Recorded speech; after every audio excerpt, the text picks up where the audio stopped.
Hey there, it's Hadar. Welcome to my channel. Thank you so much for being here. I hope you are well and safe and healthy. A little while ago, we conducted a challenge called the Loud and Proud Challenge. It was an incredible experience with over 4,000 people who decided to join the challenge from around the world. The challenge started right as we started the whole coronavirus craze. So people were uncertain and afraid and on lockdown or quarantine. So they couldn't do anything other than being at home with their computers and their families and sometimes just themselves. So it was a really great opportunity to connect. I have learned so much from this challenge. And what I wanted to do today is share with you my insights from what has happened there throughout those 5 days between all of those people around the world. And also I'm going to talk about my insights and share with you some of the personal challenges that I was facing throughout that week. And I put all of that in a podcast episode that I'm going to share with you here right after this video. And you can also tune into it on your favorite platform, iTunes, Spotify, Stitcher, Google Podcast, or whatever you like listening to podcasts on. I hope you enjoy it. And once you're done, I want you to share with me in the comments below what is your biggest takeaway from this story and from people's insights. Thank you for being here, and let's listen to the podcast episode. Welcome to the Fluency Podcast. I'm Hadar, and this is episode number 29. Today we're going to talk about challenges.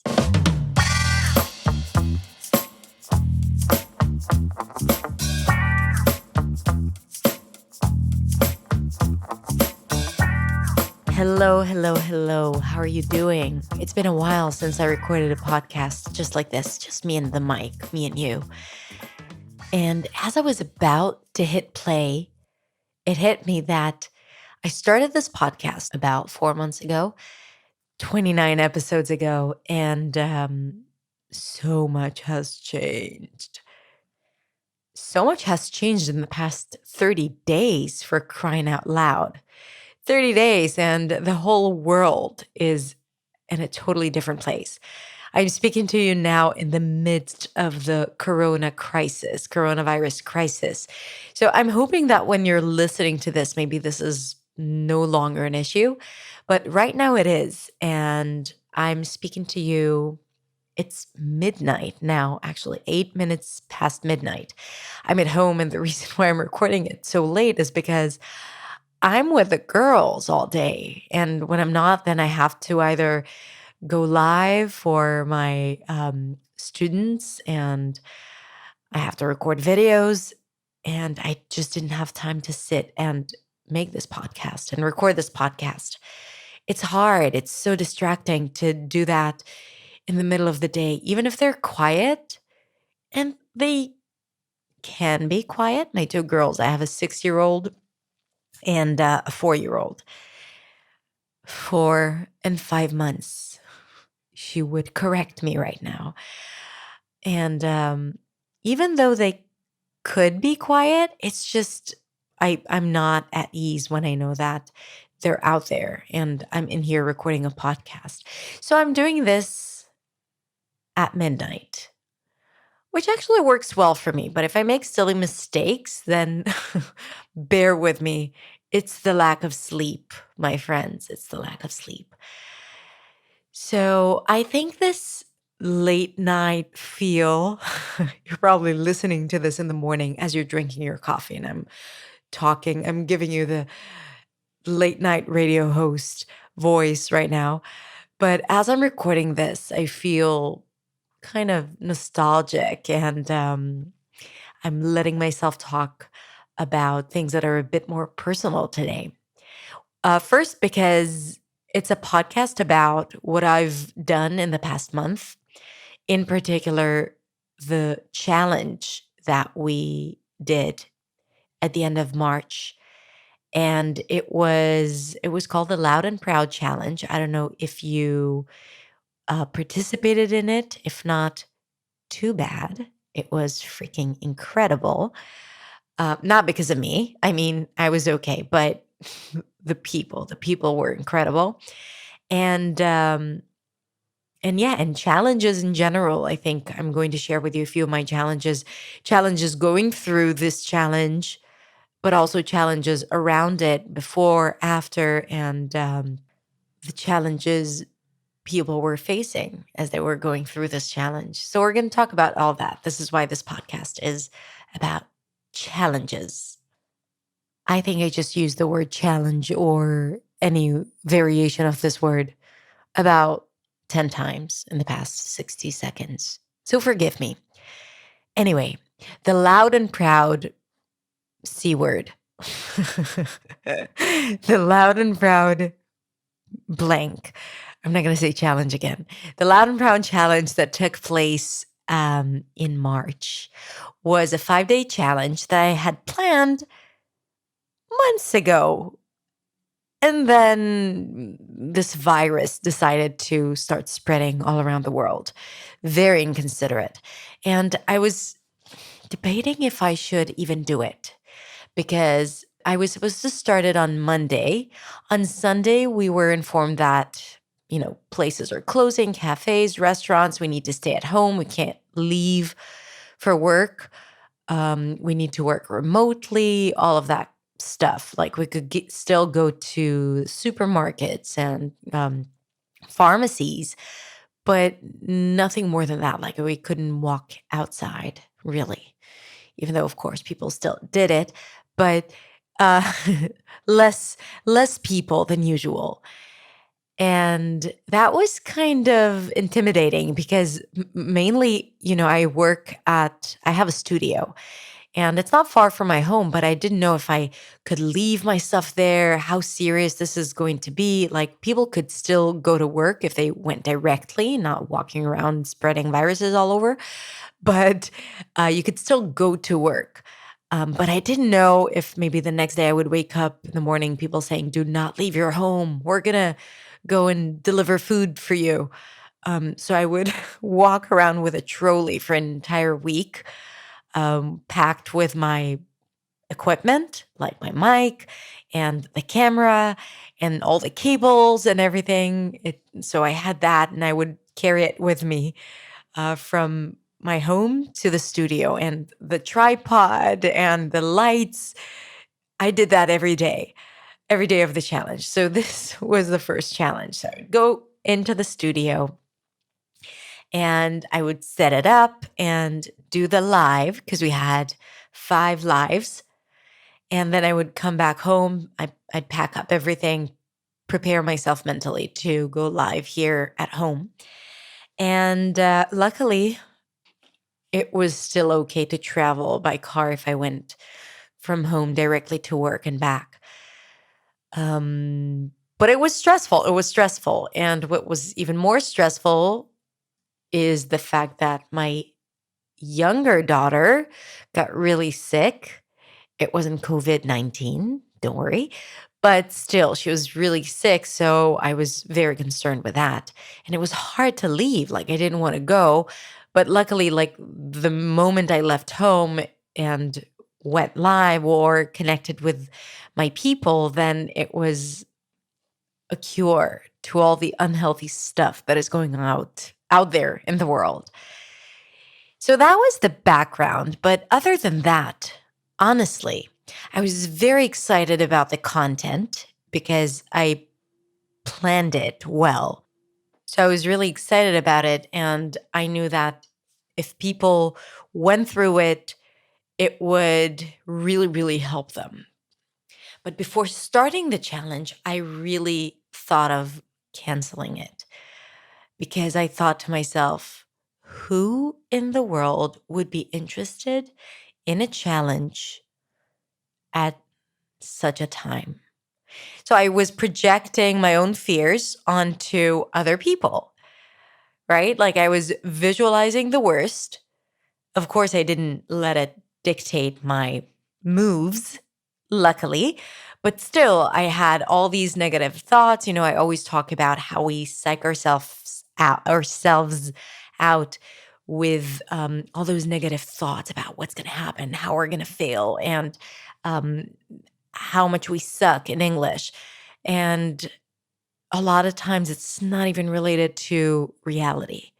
Like this time, I was saying to myself, no one's going to join.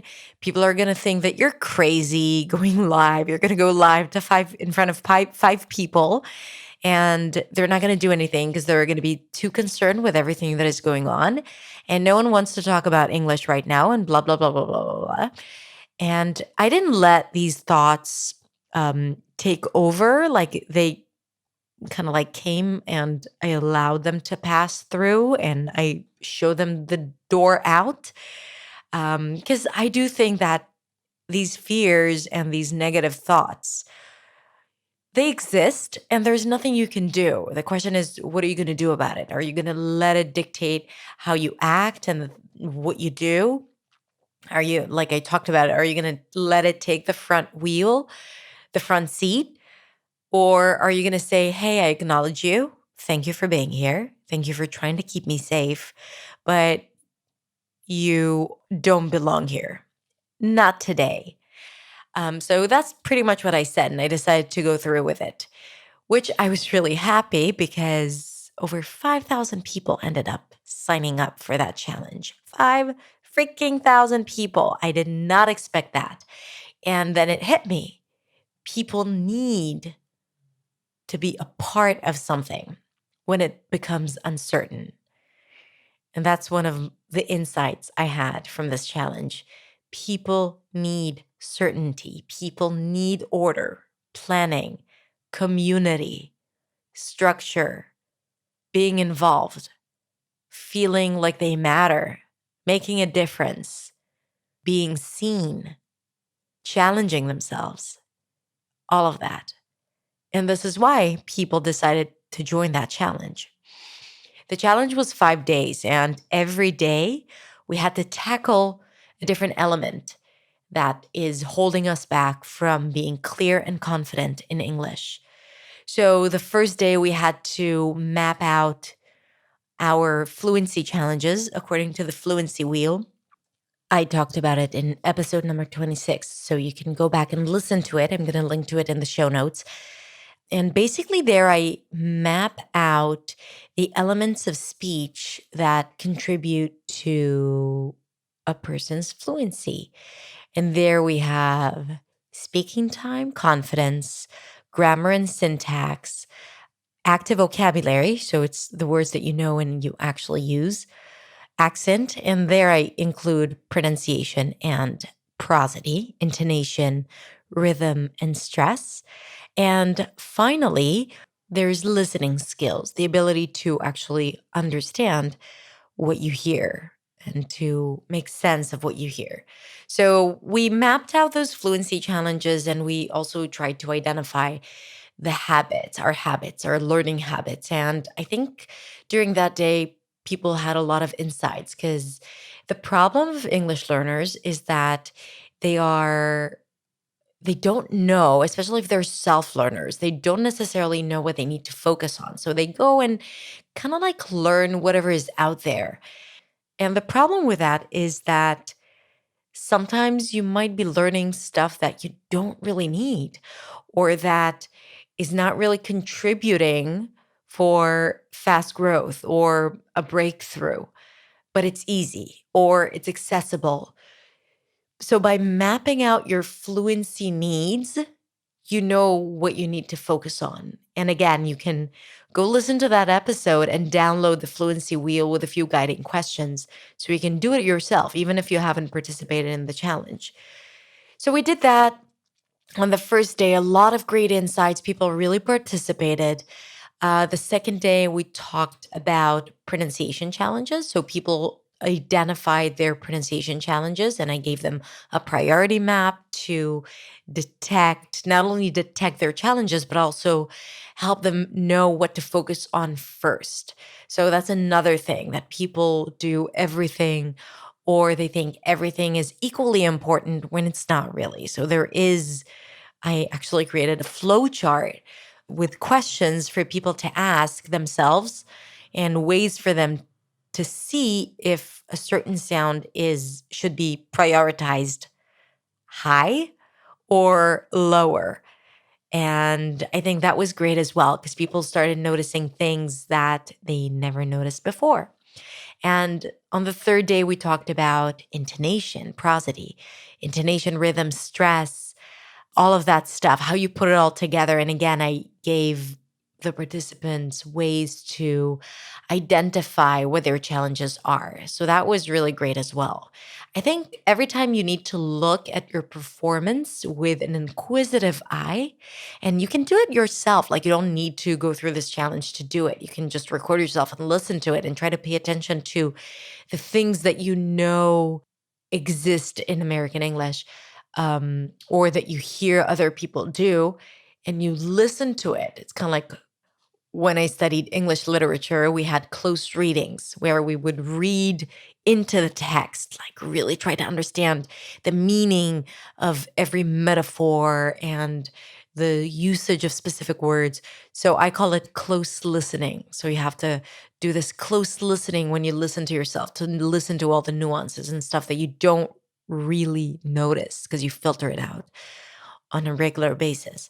So you can do that as well, even without my guidance or anyone else's guidance, only if you just pay attention and stop for a second and do the work and listen to. You already have a lot of tools. If you've been listening to this podcast, you've probably been consuming English content for a while. So you know a lot of stuff, but you feel like you can't put it into practice. And the reason is that you probably don't trust yourself. You don't think that you can do it, but you can. You just have to give it a try and to do it on your own. Even if you're not a part of a group or a course or anything of that sort, you don't have to have someone telling you what you're doing right or wrong.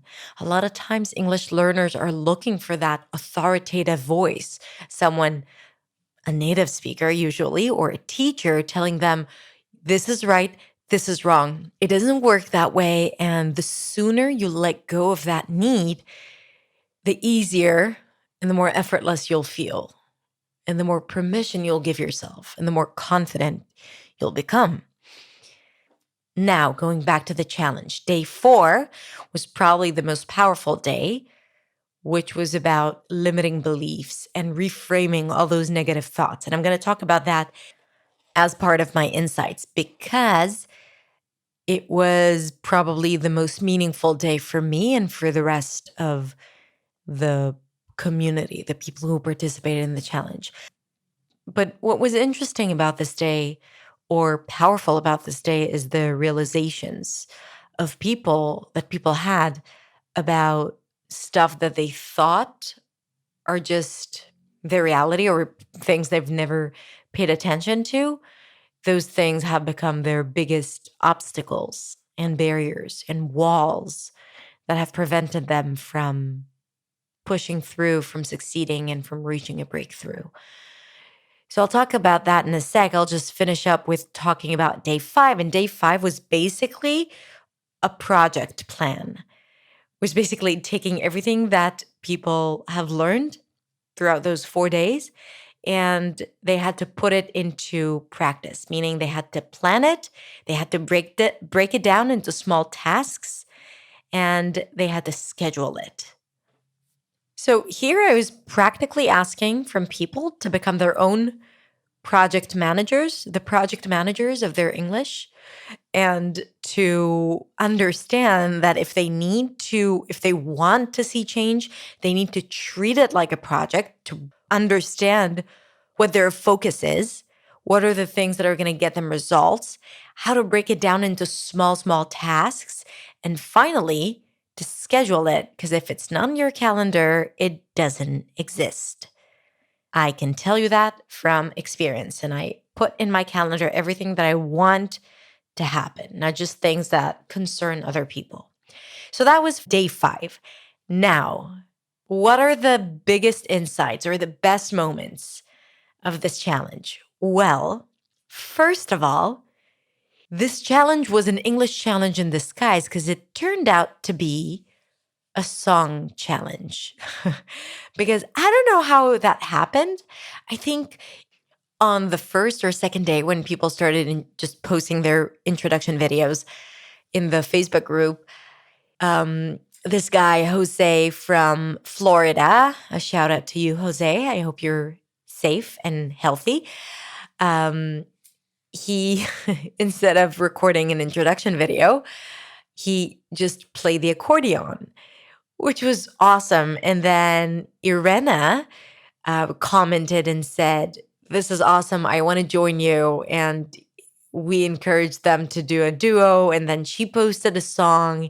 And then other people started posting songs. And then every time I started a live, I think I was a little anxious and excited before the first live. So I just played a song right before starting. And then I said, heck, I'm just going to continue with the song. And I played it into the live. And it was awesome because people started dancing with me and commenting. And that was a really nice start. And I kept that every single day of the 5-day challenge. I started with a different song and I took requests because I'm a considerate person. And then I announced it to be a song challenge, and I started challenging people to post videos of them singing. And that was incredible because, my God, it was the best part of the challenge. I mean, English is okay, but the songs were remarkable because people were so into it.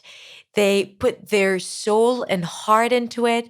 And it was also very telling because, and I mentioned that during the last session, I said, it's interesting how some people just post the video. They're like, here's my song. And then they're all fully out there and singing the song and, enjoying the heck out of this.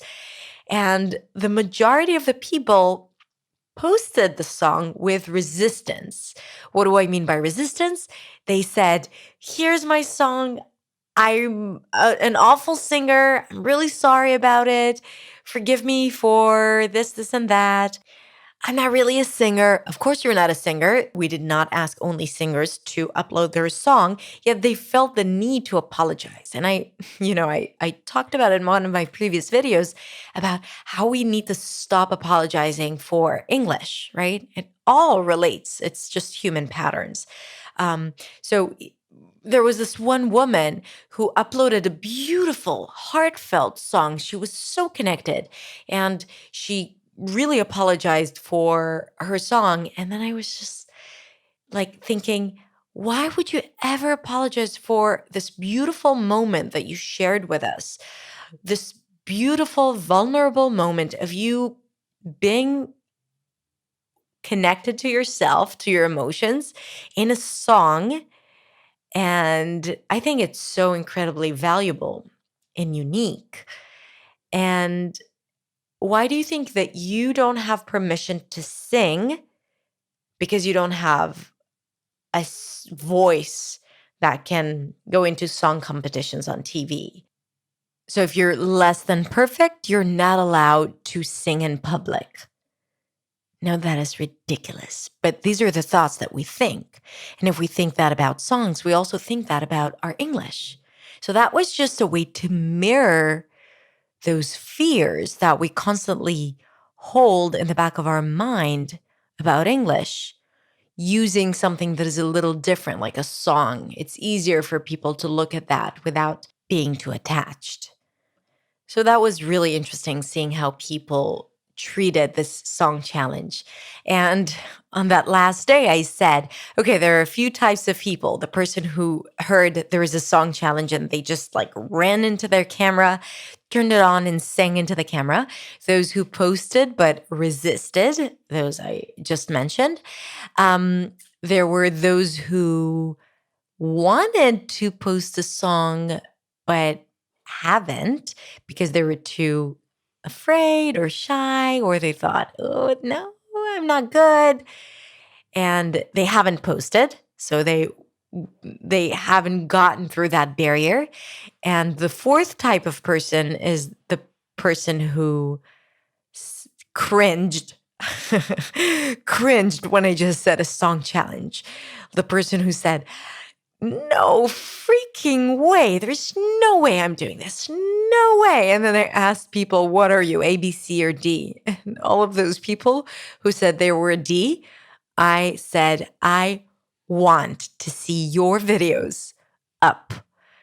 I actually said that to all the C's and D's, especially the C's, because they wanted to do it, but they needed that extra push. But also, I wanted the people who were saying to themselves, there's no way whatsoever that I'm doing this. Why? Because when you do something, and it was temporary, it was safe, the group was about to be archived, like a few days later. So no one would be able to share it or even watch it.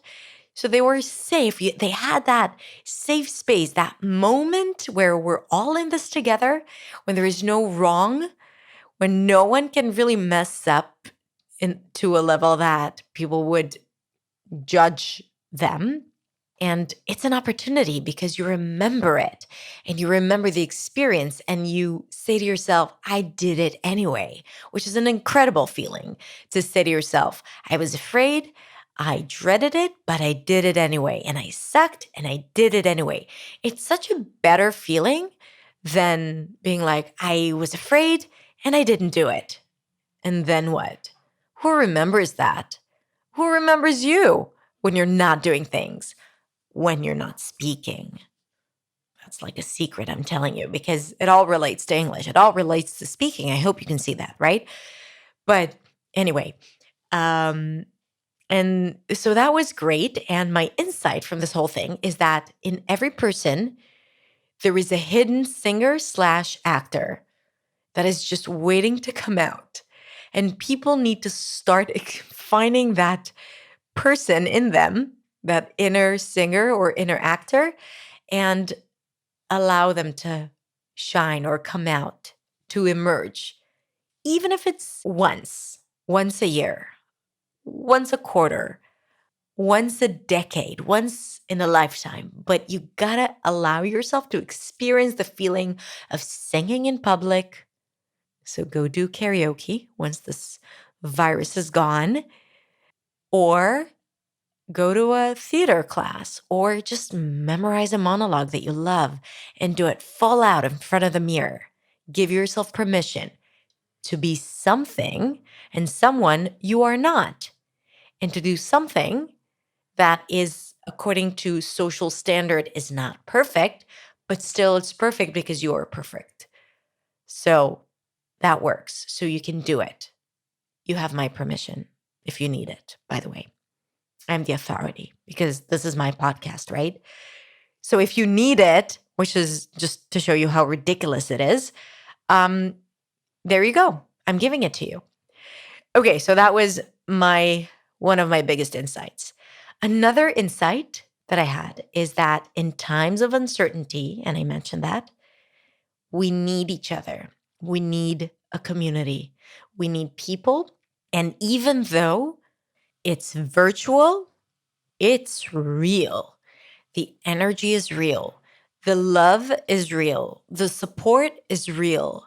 The joy is real. And for those of you who were in the challenge, you know what I'm talking about. And for those of you who participated in the influency community, it used to be the Fluency Challenge, you know what I'm talking about. When you're a part of something that is bigger than you and you know that people have your back. And as a result, I want to point out something that came up is that, when people speak, their biggest fear is the judgment of other people because that's what's preventing them. What are people going to say when they hear me making a mistake? What are people going to say when they hear my thick accent? What are they going to think when they realize that my English is not that good as they thought it should be or they thought it is, right? What are they going to think? What are they going to think? That's the real thing that is stopping you. It's not your vocabulary. I mean, it might be, but that's figure outable.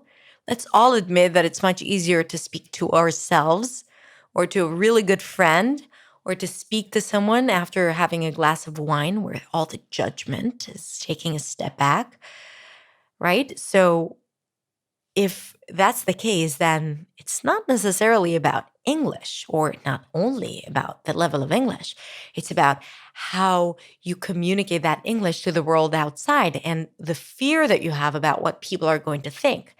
So, the biggest fear turned out to be exactly the opposite of what was going on in that community, in that challenge, because the amount of support and love and empowerment that was going on there was unprecedented. I wanted to use that fancy word right now, unprecedented. And it's nice to see how it really reflected. It was like an opposite reflection.